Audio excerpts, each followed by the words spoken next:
Mr. President, before we vote this afternoon, I briefly want to thank my colleagues in the Senate and provide a status update on the appropriations processes before us and urge the Senate here to stay the course. First, Mr. President, I want to thank Leaders McConnell and Schumer for bringing this package to the floor and facilitating an open amendment process. Mr. President, I also want to thank the bill managers, particularly Senator Alexander, for their work in crafting strong, bipartisan bills and keeping the process on track.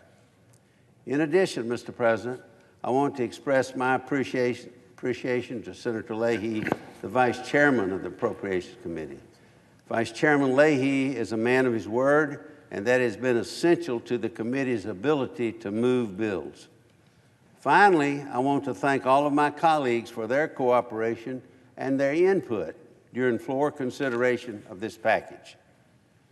At the outset of this debate, I challenged all senators to follow through on their calls for a return to regular order.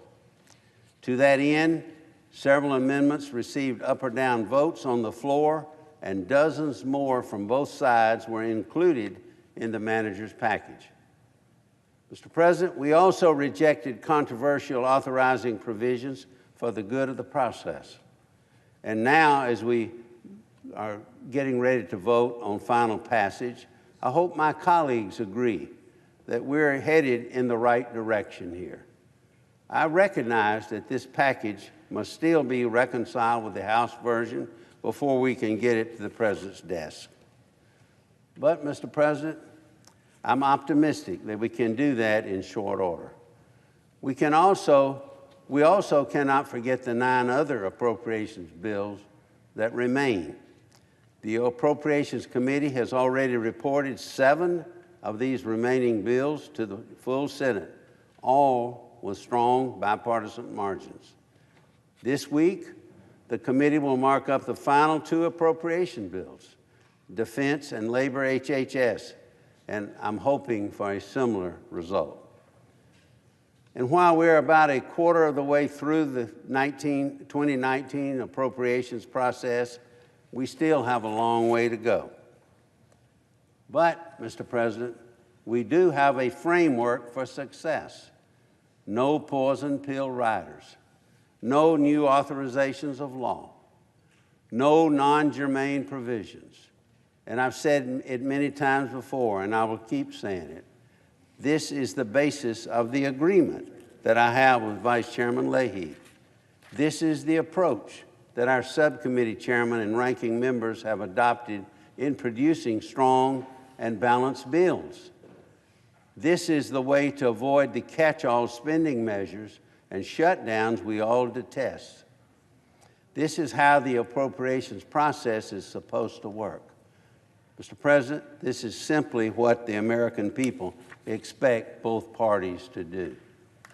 Looking ahead, Mr. President, I don't think any of us are naive about the potential for partisan politics to snake its way back into the appropriations process.